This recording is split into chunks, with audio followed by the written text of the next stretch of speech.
Hello everybody, I have another story to share with you. This one's called Rudolph the Red-Nosed Reindeer. And the words were written by Robert L. May and the pictures were made by David Wenzel. Ooh, Rudolph the Red-Nosed Reindeer. We know a song about Rudolph. I wonder if this story is about the same reindeer. Let's see. Looking for the first page. Here it is.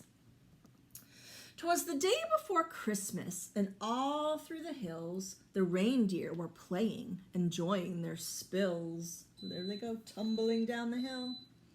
While every so often they'd stop to call names at one little deer not allowed in their games. Ha ha, look at Rudolph. His nose is a sight. It's red as a beet, twice as big, twice as bright. While Rudolph just cried. What else could he do? He knew that the things they were saying were true. Where most reindeers' noses were brownish and tiny, poor Rudolph's was red, very large, and quite shiny. In daylight, it sparkled. The picture shows that. At nighttime, it glowed like the eyes of a cat. Oh. He's kind of sad. The other reindeer are not being very nice to him. They're calling him names. Although he was lonesome, he always was good, obeying his parents as a good reindeer should. That's why, on this day, Rudolph almost felt playful. He hoped that from Santa, soon driving his sleigh full of presents and candy and dollies and toys for good little animals, good girls and boys, he'd get just as much, and this is what pleased him, as the happier, handsomer reindeer teased him. So at night, as night and a fog hid the world like a hood, he went to bed hopeful. He knew he'd been good. Ooh, he's waiting for someone to come and bring him some presents. Santa to come. Oh, there's Santa. While way up north, on the same foggy night, old Santa was packing his sleigh for the flight. This fog, he called out, will be hard to get through. He shook his round head and his tummy shook too.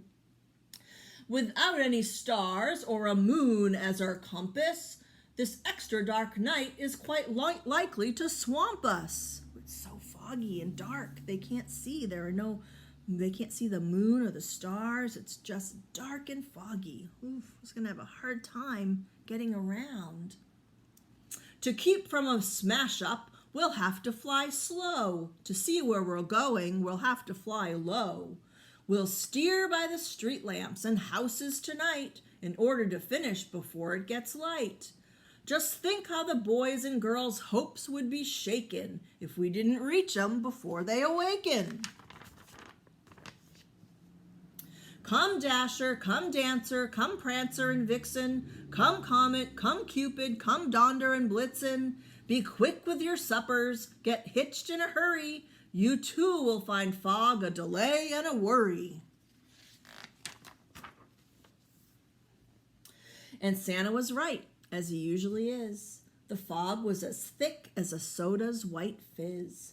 He tangled in treetops again and again and barely missed hitting a huge speeding plane. Just not getting lost needed all Santa's skill, with street signs and numbers more difficult still. He still made good speed with much twisting and turning as long as the street lamps and house lights were burning. At each house, first checking what people might live there, he'd quickly pick out the right presents to give there. But lights will be out after midnight, he said, for even most parents have then gone to bed. Because it might wake them, a match was denied him, but oh my, how he wished for just one star to guide him. Through dark streets and houses, old Santa did poorly. He now picked the presents out more slowly, less surely. He really was worried, for what would he do if folks started waking before he was through? Oh, what if he doesn't get all the presents delivered before morning? Let's see. The night was still foggy and not at all clear when Santa arrived at the house of the deer. Onto the roof with the clouds all around it, he searched for the chimney and finally found it. The room he came down in was blacker than ink. He went for a chair, but it turned out a sink.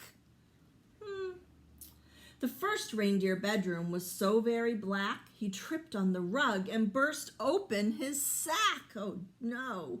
So dark he had to move close to the bed and peek very hard at the sleeping deer's head.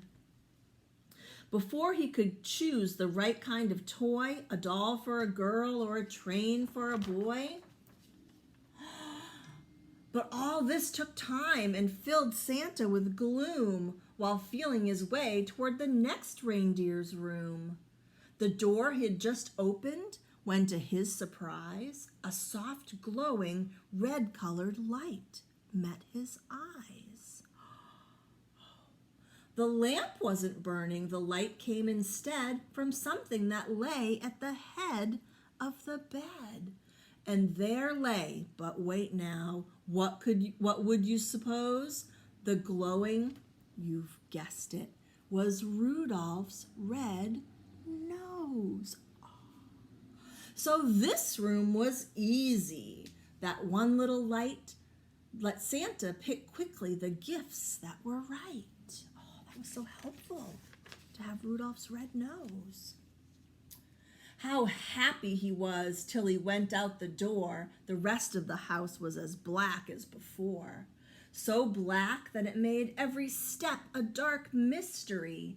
And then came the greatest idea in all history. He went back to Rudolph and started to shake him, of course very gently, in order to wake him. And Rudolph could hardly believe his own eyes. You can just imagine his joy and surprise at seeing who stood there a paw's length away and told of the darkness and fog and delay. And Santa's great worry that children might waken before his complete Christmas trip had been taken. Oh, Santa's telling him about the problem of the fog and the not having enough light. He's talking to Rudolph about it. And you, he told Rudolph, may yet save the day. Your bright shining nose, son, can show us the way. I need you, young fellow, to help me tonight, to lead all my deer on the rest of our flight. And Rudolph broke out into such a big grin, it almost connected his ears and his chin. Oh, such a big smile. He's so happy and proud. He scribbled a note to his folks in a hurry. I've gone to help Santa, he wrote, so don't worry. So Santa said, meet me in my sleigh on the lawn. You'd stick in the chimney. And flash, he was gone. So Rudolph pranced out through the door, very gay, and took his proud place at the head of the sleigh. Oh, look how happy he looks.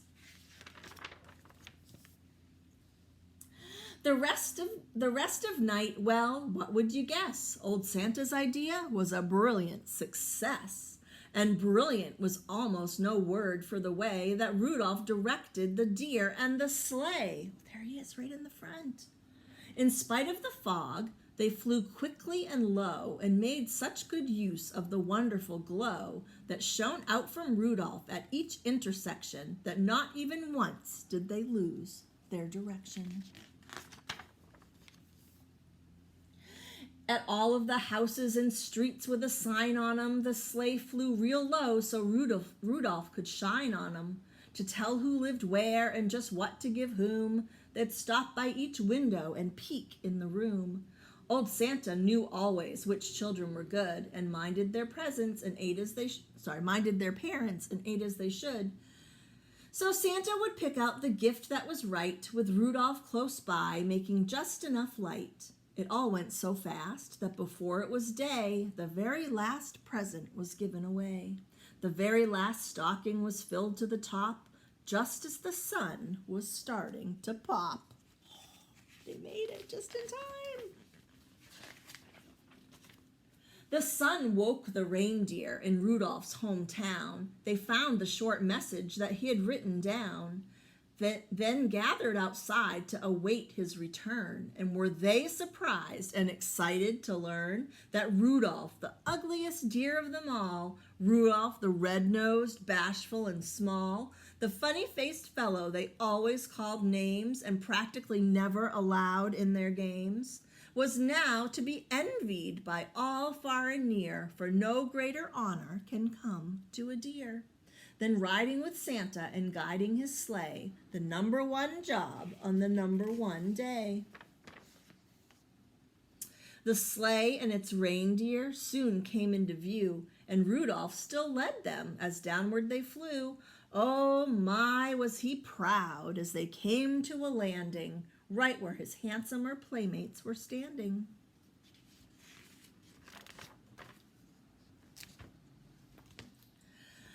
The same deer who used to do nothing but tease him would now have done anything eager to please him. They felt even sorrier that they had been bad when Santa said, "Rudolph, I never have had a deer quite so brave or so brilliant as you, as fighting black fog and at steering me through. By you, last night's journey was actually bossed. Without you, I'm certain we'd all have been lost. I hope you'll continue to keep us from grief on future dark trips as Commander-in-Chief." Ooh, he wants Rudolph to come with him every time. While Rudolph just blushed from his head to his toes till all of his fur was as red as his nose. Aw. He's feeling a little bashful about it, but happy. The crowd clapped their paws and then started to screech, "Hooray for our Rudolph!" and "We want a speech!" But Rudolph, still bashful, despite being a hero, was tired. His sleep on the trip totaled 0. So that's why his speech was quite short and not bright. Merry Christmas to all, and to all a good night. And that's why, whenever it's foggy and gray, it's Rudolph the Red-Nosed who guides Santa's sleigh. Be listening this Christmas, but don't make a peep, 'cause that late at night, children should be asleep. The very first sound that you'll hear on the roof, that is if there's fog, will be Rudolph's small hoof.